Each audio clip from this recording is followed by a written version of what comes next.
Samantala, Idol, pinapaigting ng Department of Labor and Employment or DOLE Region 1 ang kanilang kampanya laban sa child labor ngayong Nobyembre kasabay ng selebrasyon ng National Children's Month. Kaugnay nito, gaganapin ang ika-4 na quarter ng Information and Service Caravan on Child Labor sa Binalonan, Pangasinan sa pakikipagtulungan ng Regional Council Against Child Labor.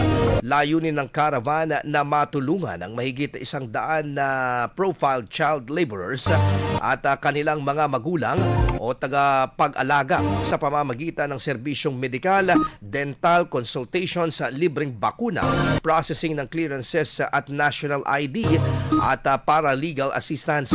Ayon sa DOLE, bahagi ito ng Child Labor Prevention and Elimination Program na naglalayong itaguyod ang karapatan ng mga bata at magbigay ng direktang suporta sa mga pamilyang nanganganib.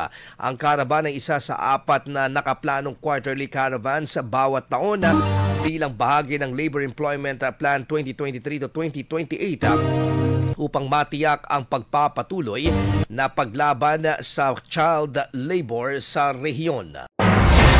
IFM News. IFM News.